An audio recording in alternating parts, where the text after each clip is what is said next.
It's absolutely awesome when you travel out into the middle of nowhere only to bump into a subscriber who actually follows the videos.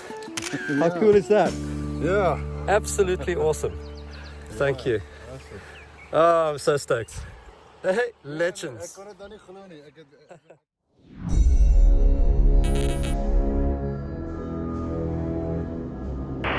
Leaving the coastal town of Hermanus on March the 16th, we headed north to the small community of Onseepkans in the Northern Cape.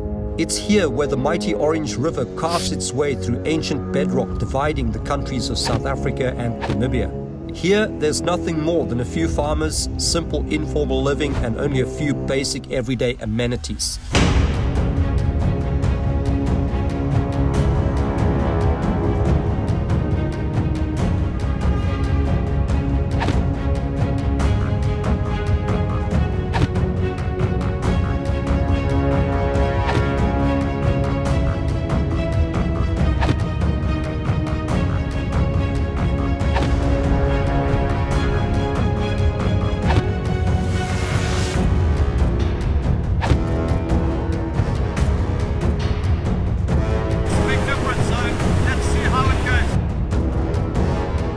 For the next 7 weeks, I would live in my tent, learn to run rapids and wild camp along the banks of the Orange River.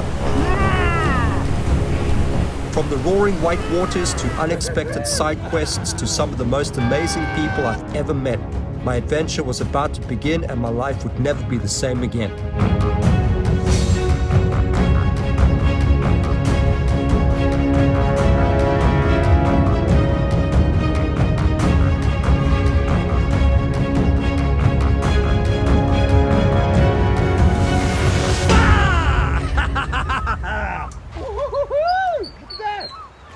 Love it, man. 4:10, pretty early, still in Hermanus, just waiting for them to come and pick me up.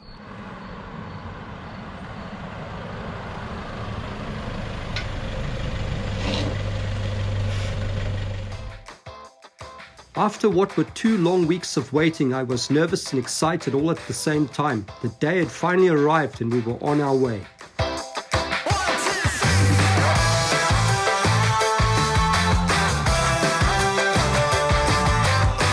The Northern Cape, with its population of over 1.3 million people and total area of 372,000 square kilometers, is South Africa's largest and most sparsely populated province. It also has a shoreline in the west on the South Atlantic Ocean and borders the countries of Namibia and Botswana. Its geology of granite and other metamorphic rock formations are vast, with kimberlite extrusions giving this province its most valuable natural resource, diamonds. It's hot, dry and desolate, and an instant reminder that I was no longer in the city. Wide open spaces, fresh air, incredible sunsets, and a mystical landscape was soon to become an everyday thing. It's this simplicity that I'd come to miss most in the end, but for now it was about settling in, learning the ropes, finding my rhythm, and getting to know these bunch of guys who'd later become my dear friends.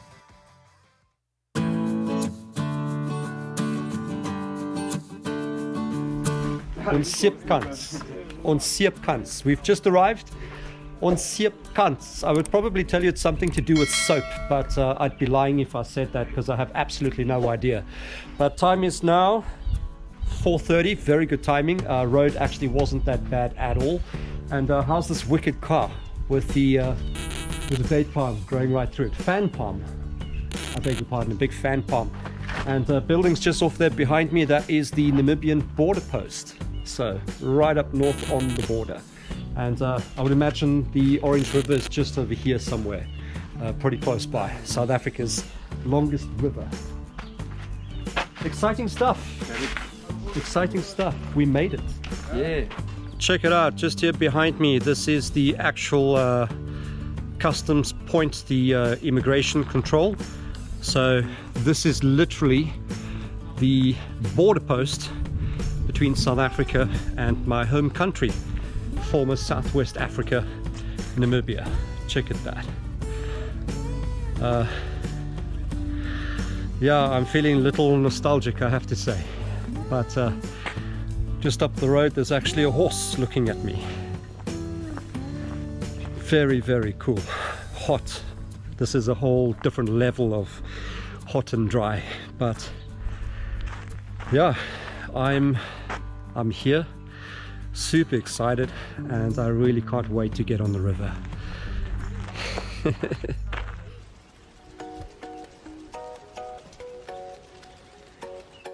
We drove up a week early. Lots had to be done. Camp was pitched and we settled into what would become our base camp for the next 7 weeks.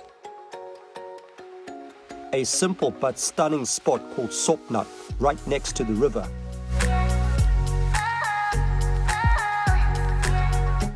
Quickly, I found myself completely captivated by the incredible beauty surrounding me. I was beginning to let go.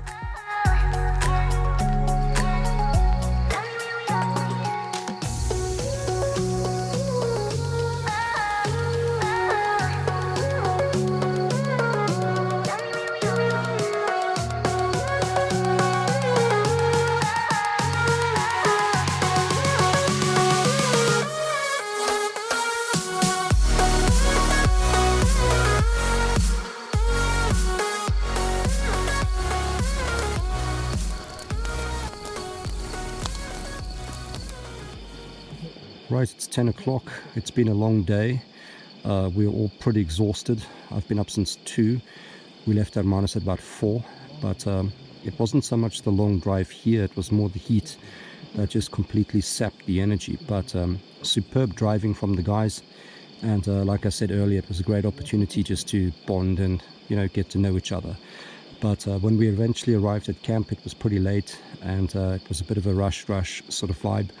So I didn't film pitching camp, and then for supper we did the braai with chops and sausage and fresh baked bread from the pastor up the road, and I didn't still want to faff around with cameras, so I decided, no, I'm just going to enjoy the moment with the guys.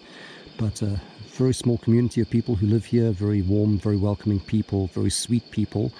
I also believe that the intended site for put-in has been completely destroyed or washed away. So I think the objective tomorrow is to find an alternative spot where we can put in, but it does mean bushwhacking and clearing of notes. So time to get a good night's rest. I think we're going to need it tomorrow. It's going to be a super long day, hard graft tomorrow. So yeah, on that note, take it easy, guys. Sleep well. I'll see you tomorrow. Good night.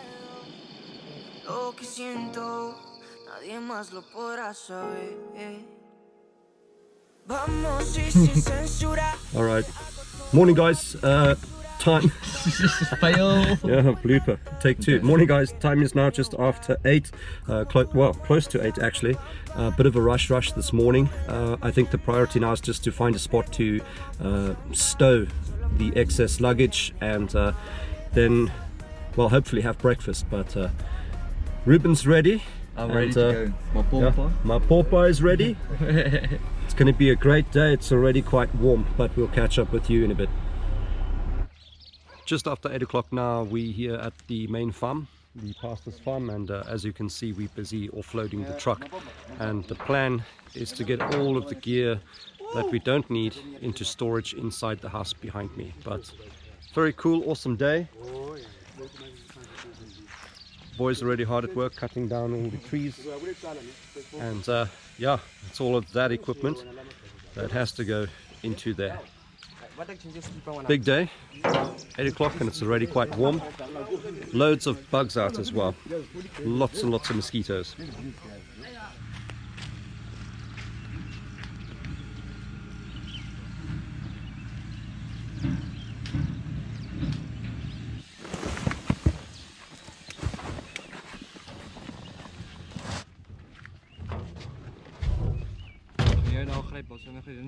Ja, is terecht.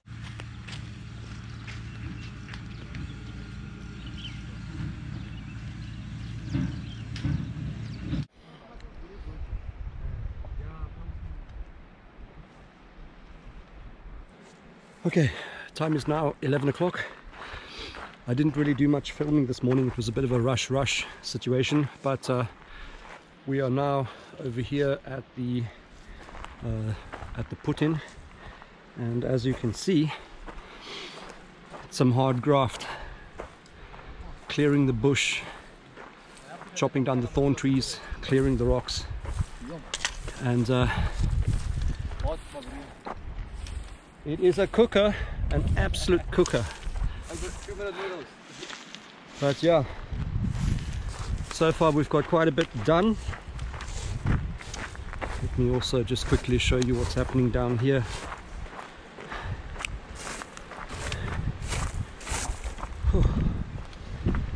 Right, so this is essentially where the vehicles are going to come down. The boats are going to be inflated there somewhere behind me, that big open area that we're busy raking. And this is basically where the rafts, the boats, I don't really know the terminology, but this is where it's going to happen, just over here.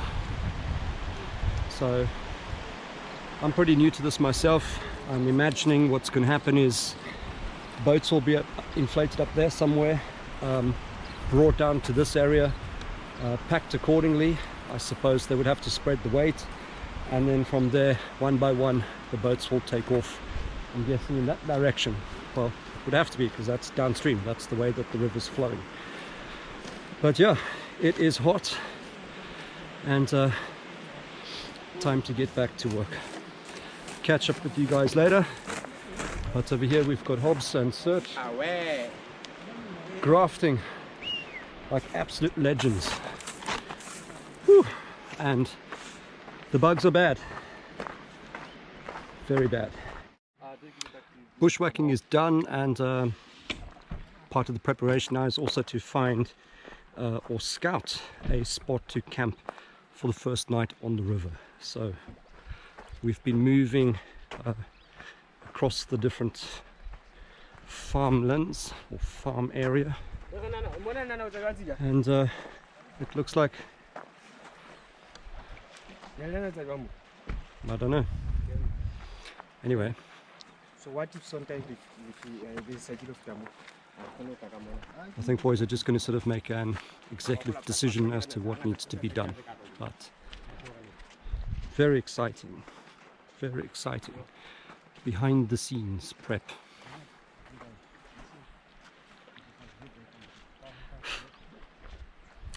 And if anything, I'm just pretending that I know what I'm doing, where I actually have no clue. No clue.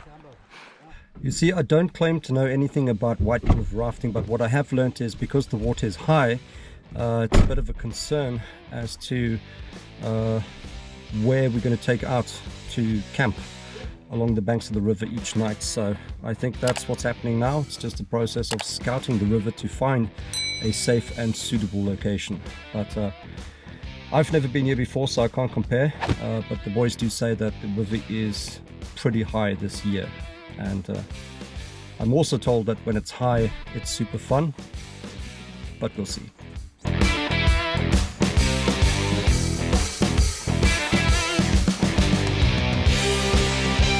As the preparations for our expedition began, I quickly found myself settling into what was already a very familiar camp life routine. The boys were going to take me out on the river for my very first paddle and give me much needed instruction that would prove very valuable soon enough. I was excited, but I had no idea what I was in for. I had to remind myself that although this was an incredible experience, it was serious business, as danger was lurking and things could very quickly go wrong. This was only the third day. I still had 7 weeks ahead of me. It would get very interesting very quickly.